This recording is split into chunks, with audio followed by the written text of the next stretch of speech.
El pueblo de Israel estuvo cautivo en Egipto y la Biblia nos dice que su clamor llegó hasta la presencia de Dios y preparó un libertador, en este caso Moisés, y Moisés fue con el faraón y le dijo, deja ir a mi pueblo. Después de varias plagas el pueblo sale y tenemos la famosa escena del mar donde se abren dos, el pueblo pasa y los carros y los guerreros del faraón se ahogan en el mar.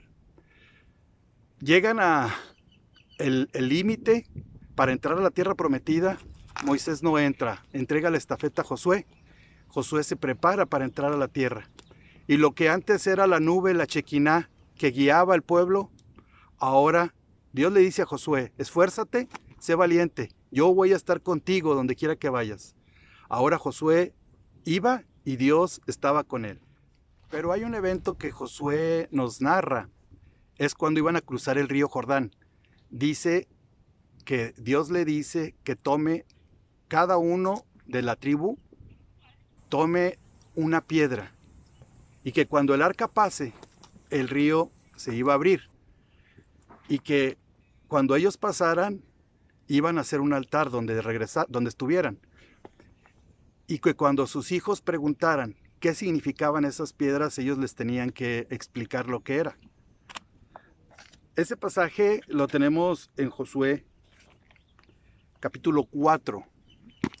Me gustaría leértelo. Dice, y habló a los hijos de Israel diciendo, cuando mañana pregunten vuestros hijos a sus padres y dijeren, ¿qué significan esas piedras?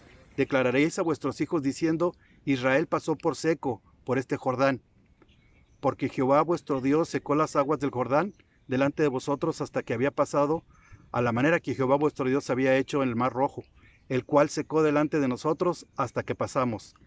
¿Con qué propósito? Para que todos los pueblos de la tierra conozcan que la mano de Jehová es poderosa, para que temáis a Jehová, vuestro Dios, todos los días. ¿Cuál era el propósito de estas piedras? El propósito de este memorial. Uno, para que recuerden. Número dos, para que todos los pueblos conozcan. Número tres, conozcan que la mano de Dios es poderosa. Y número cuatro, que teman a Jehová todos los días.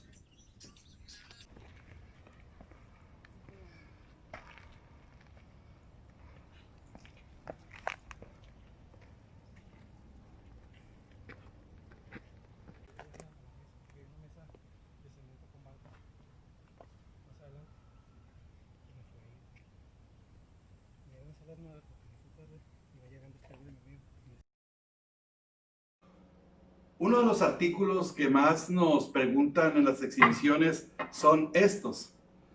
Ustedes los conocen bien como las tablas de la ley o también conocidas como las tablas de Moisés. La Biblia nos dice que eran dos.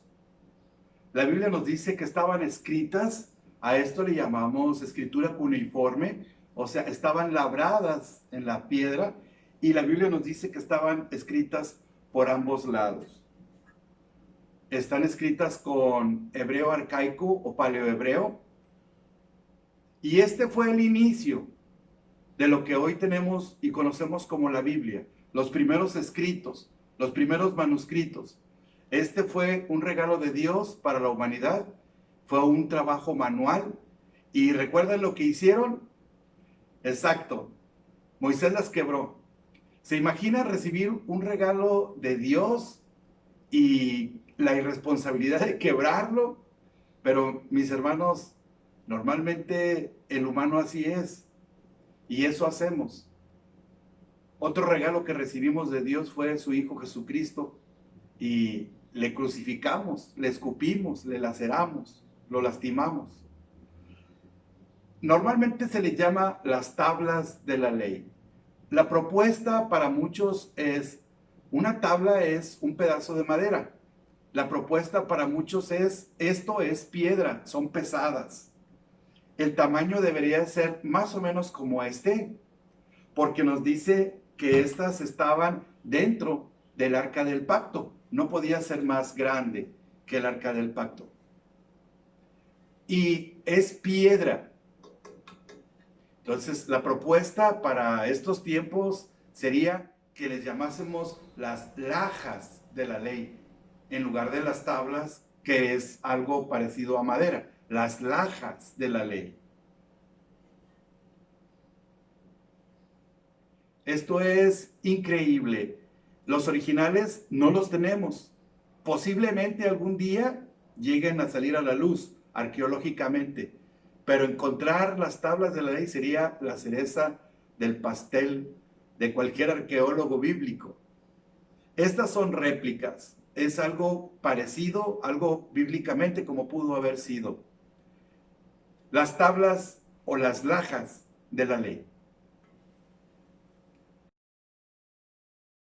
Estando en la ciudad de Nueva York, en el Met, Museo Metropolitano, encontramos que se estaban exhibiendo una pieza arqueológica muy importante. Este se le llama el cilindro de Ciro. Esta pieza, que es un emblema de los derechos humanos, de hecho, muy cerca de ahí, que es el edificio de la ONU, de las Naciones Unidas, tenían expuesta una réplica de este famoso cilindro. Y en este caso era muy emocionante para mí saber que el original, el cilindro original, iba a ser expuesto ahí en el Met, en el Museo Metropolitano de Nueva York. Esta es una réplica en tamaño normal, este es el tamaño original, así es. Lo voy a poner aquí para que ustedes lo vean más o menos, ahí es. Este es el tamaño original, esto es una réplica, este es un clon exacto de lo que es el cilindro de Ciro.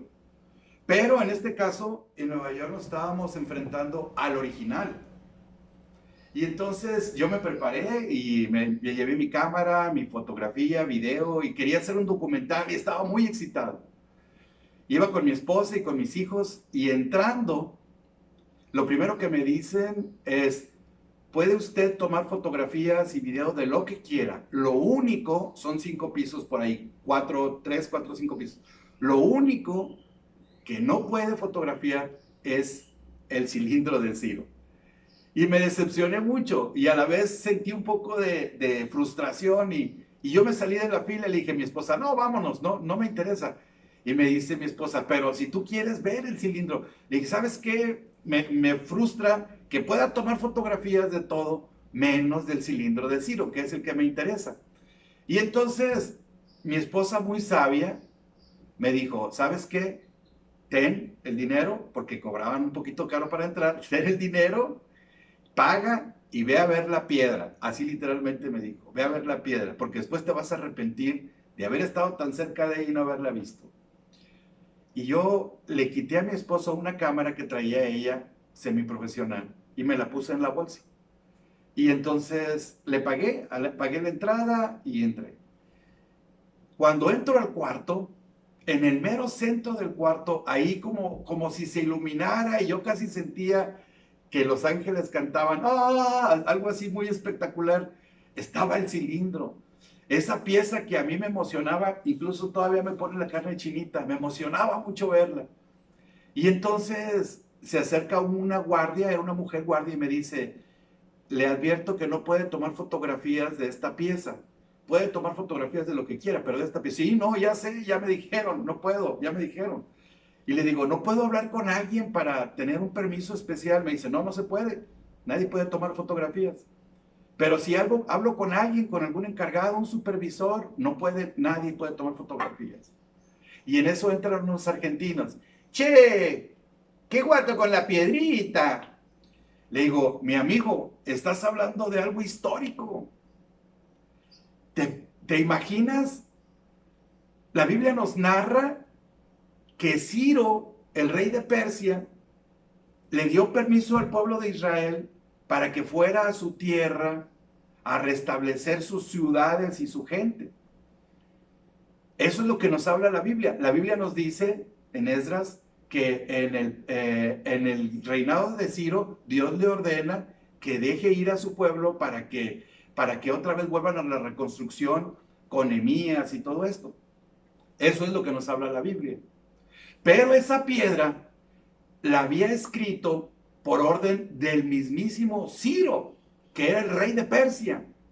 Ciro mandó a hacer esta piedra donde habla cosas interesantes. Yo soy Ciro el Grande, el Magnífico, porque siempre se escribían cosas bonitas acerca del que escribía esto, que es muy obvio. Pero en uno de los renglones, escrito con cuneiforme, todavía no se escribía a lápiz, se hacían estas figuras de piedra y se labraban y se ponían con barro y se ponían a secar al sol.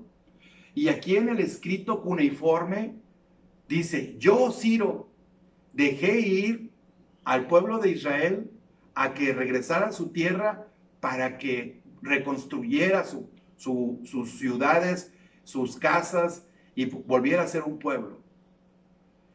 Y mi hermano, cuando encuentras este documento y lo tomas y tomas la Biblia, mi hermano, empata pero si bien sabroso. La Biblia se acepta por fe.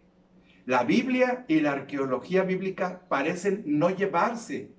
Pero mi hermano, la Biblia no necesita de la arqueología bíblica porque la Biblia es la palabra de Dios. Nosotros la aceptamos por fe. Fe es no ver y arqueología es ver. Esto es arqueología. Arqueología se toca, arqueología se lee, se estudia, se comprueba. Biblia es fe. Y Dios nos dice que es necesario que el que se acerca a Dios crea que le hay. Esto es fe. Para entrar a leer la Biblia, lo primero que necesitas es fe, creer. Mi hermano, la Biblia tiene razón, creas o no creas. No necesita del aval de la arqueología para saber que la Biblia es verdad. Mi hermano, la Biblia es verdad. Y cuando tú tomas la Biblia y encuentras cosas arqueológicas como esta, y la Biblia y la arqueología empatan.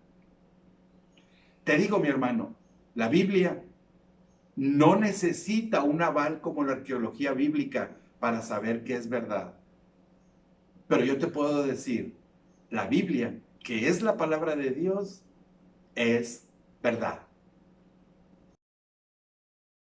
Por mucho tiempo en mi vida, desde muy joven, quise encontrar una palabra que no existiera y ponerle a algo el nombre. Ese fue una de mis ideas que siempre quise. Por ejemplo, luz, espejo, teléfono, tripié, sillón. Todo tenía nombre y cada vez que yo andaba por la vida buscaba si tenía o no tenía nombre. Cojines, piso, alfombra, todo tenía nombre. Y así anduve por la vida siempre. Estando en Israel, donde tuve la oportunidad de estudiar arqueología en la Universidad de Hebrea, en una de las clases, recuerdo muy bien, encontramos una caja que adentro traía un escrito. A mí me fascinó esa caja. Es una caja que es hecha de arcilla, donde tenía un escrito en la parte de arriba, que era a quién iba dirigido, y aparte en medio tenía los sellos del rey. Pero esa caja sí se abría, por dentro tenía otro escrito. Entonces, hagan de cuenta que esto era como un sobre que no se podía violar y adentro tenía el escrito. ¿Recuerdan ustedes el caso de David? Cuando quiere que asesinen a Urías el Eteo para quedarse con la esposa. El buenazo de Urías se va por el llamado del rey, se va ahí con el rey y no cede, no cede, no cede y al final le dice, ten, llévate esta carta y llévala al comandante. Cuando lo ve y lo lee, dice la carta, ponme a Urías Eteo al frente de la batalla y cuando esté solo ahí enfrente al muro, háganse para atrás y déjenlo solo. Eso es asesinato, mi hermano. ¿Cómo no se dio cuenta Urías la trampa? Porque Urías no podía violar esta caja. Esta caja se abría y adentro tenía la carta. si cuando llegaba y estaba abierta, la persona que le llevaba era muerta, porque el mensaje era un mensaje secreto. Urías el Eteo llevó su propia sentencia de muerte. Y cuando yo veo estas cajas, le pregunto al maestro, disculpe maestro, ¿cómo se llama el nombre de la caja? Me dice, pues es una caja. Sí, pero ¿qué nombre tiene? Pues caja. No, dije, no, no tiene nombre. Y entonces me quedé con eso. Inmediatamente fotografié, documenté. Y cuando regreso a México, hablo con un grupo de arqueólogos de acá de México, les muestro la fotografía que habíamos tomado y todo, y les pregunto, ¿sabes cómo se llama? No, y nadie sabía, entonces no tenía nombre. Y yo empecé en mi mente a alucinar. Y normalmente pones un nombre en latín. Sistema o encapsulado se dice tabula, o sea, es encapsular. Y sistema es system. Entonces yo pensé en la palabra tabula system. Tabula system.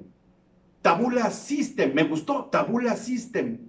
Y entonces inmediatamente me comuniqué con Google, con Wikipedia. Y inmediatamente les dije, ¿sabes qué? Está esta fotografía y mi propuesta es tabula system. ¿Y sabes qué pasó? Esto, ahí la están viendo ustedes. Esa fotografía es esta misma caja. Y Wikipedia me hizo el favor de ponerle nombre a esa caja. Por fin había encontrado algo que no tenía nombre y pudimos, gracias a Dios, pudimos ponerle nombre. Tabula system. Una caja como forma de sobre donde por dentro traía escrito y que era solamente vista por la persona que lo ponía porque tenía los sellos de su anillo alrededor. Se abría y por dentro traía una carta con el verdadero mensaje.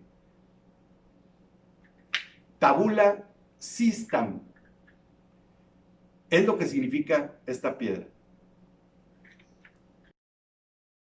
Una de las historias que a mí me fascinan más y uno de los reyes que me emocionan más de Israel es Ezequías. La diversidad de historias, lo emocionante del trayecto de su reinado, me hace investigar y seguir buscando más. El rey Ezequías, podemos hablar toda una hora del túnel de Ezequías, del hijo de Ezequías, la boda de Ezequías, el reencuentro de Ezequías. Podemos hablar muchas cosas, pero específicamente quisiera hablarles de este suceso que nos narra en Reyes. Nos dice que el pueblo de Israel se vio asediado por los asirios y venían comandados por un hombre que se llamaba Sennacherib. Nos dice que traían 185,000 soldados que venían arrasando literalmente por todo Israel. Y cuando el rey se da cuenta, cierra las puertas de la ciudad, fortifica la ciudad e inmediatamente nadie sale, nadie entra y están encerrados adentro. Y llega un hombre llamado Rabsacés y este empieza a hostigar al pueblo, les empieza a decir, ríndanse, porque viene mi jefe trae mucha gente, son 185,000, los van a matar, los van a cerrar. Y existía algo que era como una presión psicológica, y les gritaban y les hablaban.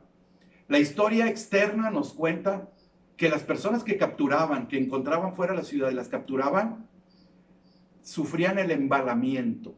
¿Qué es el embalamiento? El embalamiento es poner a las personas desnudas, poner una estaca muy grande enterrada y insertar literalmente. Mi hermano, era insertar. La estaca entraba por el ano y salía por la boca. Insertaban literalmente a las personas desnudas y las ponían enfrente de la ciudad. Era una especie de terrorismo. Era una intimidación para el pueblo. Ríndanse, entréguenos la ciudad, porque se van a morir de una forma u otra, se van a morir. Ríndanse, tumben al rey, abran las puertas y nosotros entramos y no muere nadie. Y el pueblo de Israel seguía cerrado. El rey estaba muy nervioso, y estaba muy asustado por lo que estaba pasando. Nunca había existido esto. 185,000 hombres iban a venir, iban a tomar. La Biblia nos dice que este hombre, Rabsacés, le dice: hey, dame una cantidad de dinero. ¿Cómo nos podemos arreglar? Pues dame una cantidad de dinero. Y dice la Biblia que el rey Ezequías empezó a hacer la recolecta entre el pueblo y juntaron todo, y todo el dinero, el oro que tenían, las piezas de oro y plata y todo lo que tenían, no completaban para el rescate que el Rabsacés pedía.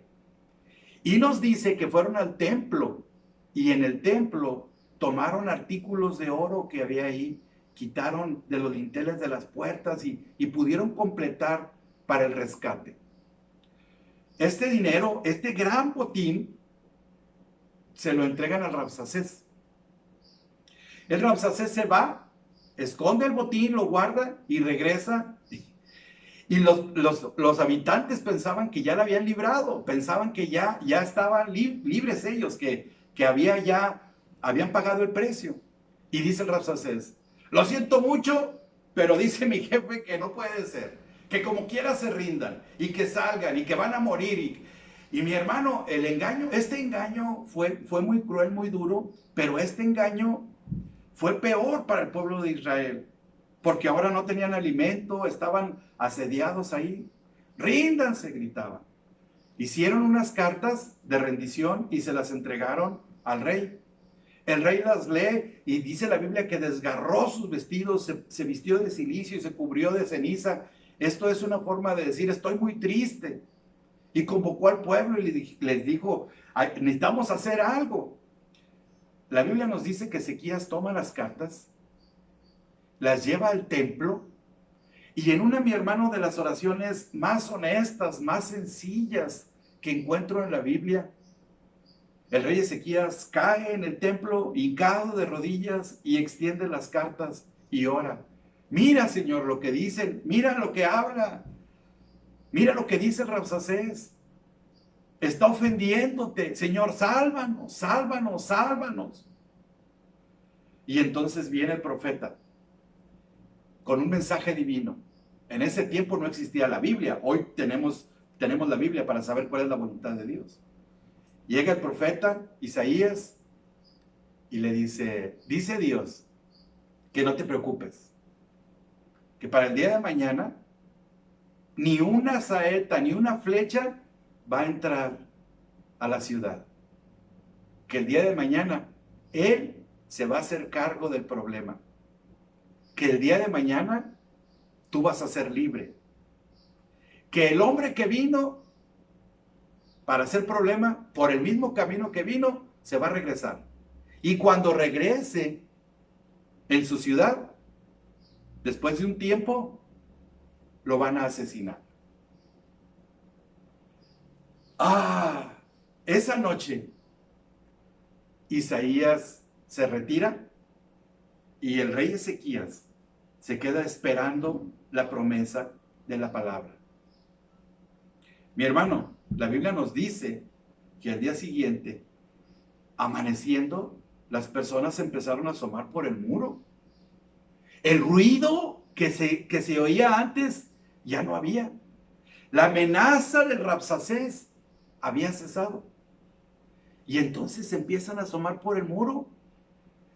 Y sorpresa, mi hermano, 185,000 soldados asirios muertos. La Biblia nos dice que el ángel de Jehová vino y arrasó con los 185,000.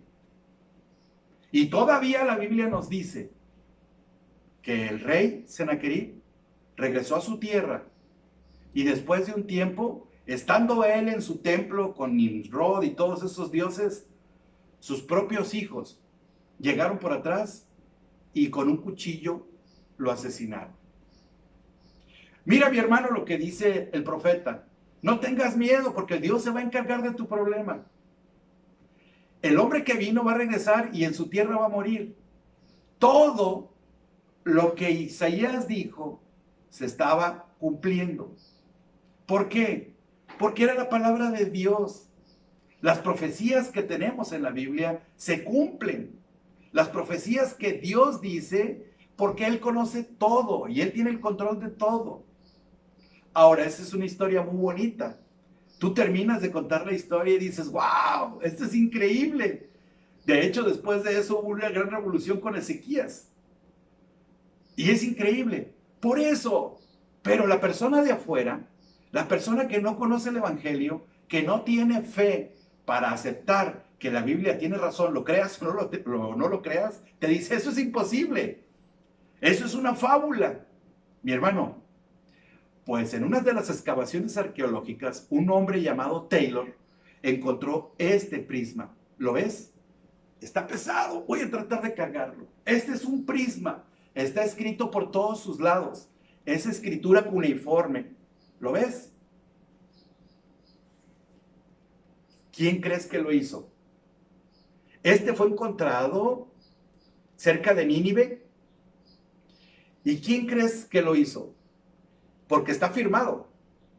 El mismísimo rey Sennacherib. ¿Y sabes lo que dice en muchos de sus líneas? Lo mismo que otros reyes. Yo soy Sennacherib, el grandioso, el líder mundial, el rey del universo, el que conquistó ciudades, el que conquistó, y empieza a echarse flores, flores, flores, flores. Eso es lo escrito por un humano. Pero hay un pedacito en la parte de atrás, aquí más o menos, en esta parte de aquí, hay un escrito que dice, yo tuve al rey Ezequías preso como pájaro en una jaula. Y mi hermano, tenemos un documento de 600 años antes de Cristo, tenemos un documento arqueológicamente comprobado, arqueológicamente encontrado y datado, que nos habla de varias cosas. Nos dice que hubo un rey muy poderoso que se llamaba Sennacherib, y nos dice que ese rey tuvo preso a un hombre que era rey también y que se llamaba Ezequías, y lo tuvo preso como pájaro en una jaula. Ahora, vamos a hacerle una entrevista a Ezequías. Disculpe, señor Ezequías, ¿usted conquistó Jerusalén? No, no, o sea, no lo conquisté, pero, no, hombre, o sea, ya mero lo traía. Sí, sí, sí, sí. Pero usted lo conquistó. No, no, o sea, le puse un sustote, porque ¿sabes qué? Lo tenía como un pajarito, así en una jaula. Ahí lo tenía. Permítame, señor Sennacherib, usted destruyó al rey Ezequías y entró a la ciudad. Y él acepta que no pudo entrar a la ciudad, y lo mejor que pudo decir él con respecto a esto es, lo tenía como pájaro en una jaula. Mi hermano, el prisma de Taylor comprueba arqueológicamente lo que la Biblia dice, que existió un rey que se llamaba Sennacherib, como dice la Biblia, que existió un rey que se llamaba Ezequías, que no pudo entrar, y la Biblia complementa que fue gracias a Dios. Él no puede decir que fue gracias a Dios, porque él está hablando de él mismo, de sus hazañas, de lo que hizo. No nos dice lo que realmente sucedió. La Biblia nos dice lo que realmente sucedió.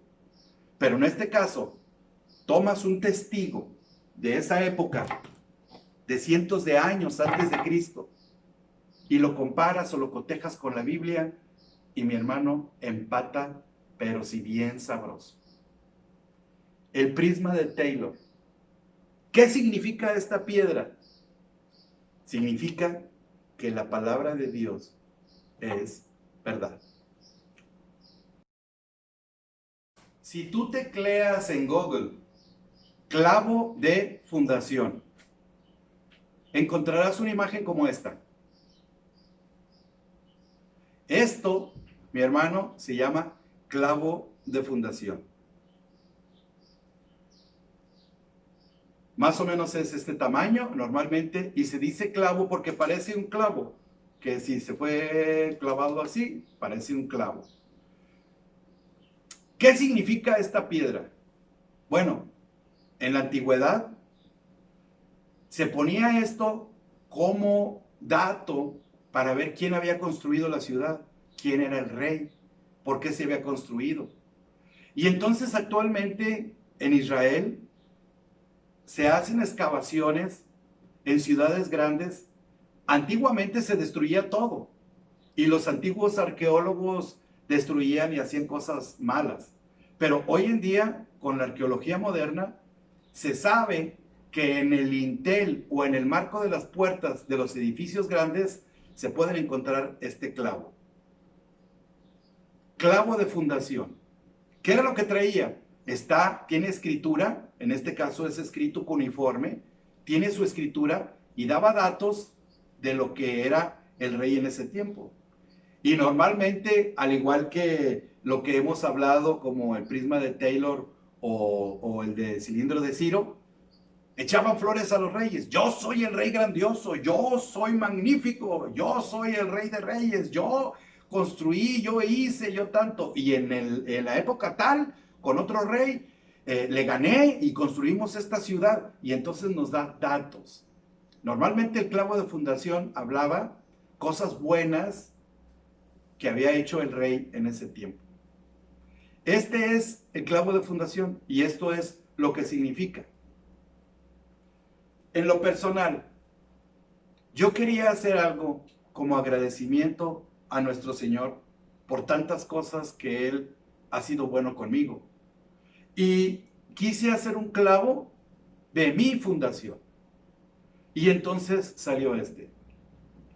En un intento por poner ante el mundo lo que es mi realidad, lo que es mi verdad, hicimos esa fotografía que te mostramos en un principio. Cuando la gente me pregunta qué significa esta piedra, yo les digo, y aquí lo tengo en escrito cuneiforme.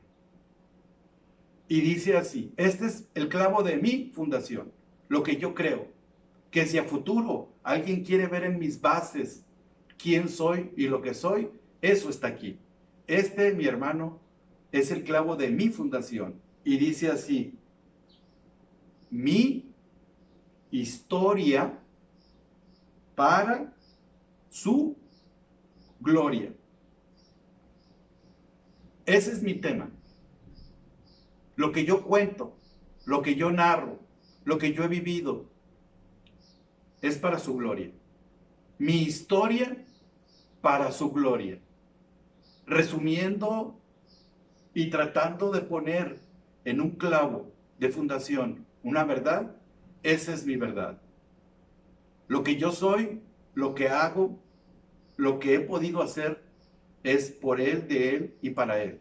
Y toda la gloria es de Él. Ese es el clavo, mi clavo de fundación. Y cuando me preguntan qué significa esta piedra, yo tengo oportunidad de testificar. Clavo de fundación. Bien, hoy pudimos ver 5 artículos. Sé que quedaron algunos que no tuvimos oportunidad de ver y otros más. Tal vez en otra ocasión, en otra oportunidad, o tal vez cuando estemos juntos podemos ver físicamente otros artículos. Por hoy solamente dimos 5 y creo que con esto es más o menos suficiente. Pero recordemos el significado, el porqué. ¿Qué significan estas piedras? Recuerden, es en memoria. Número 1, para que recuerdes. Número 1, lo que vimos al principio. Número 2, para que todos los pueblos conozcan. Los artículos arqueológicos que exhibimos nosotros es para que el pueblo, para la gente que no cree, venga, pregunte y conozca. ¿Conozcan qué? Número 3, conozcan que la mano de Jehová es poderosa. 185,000.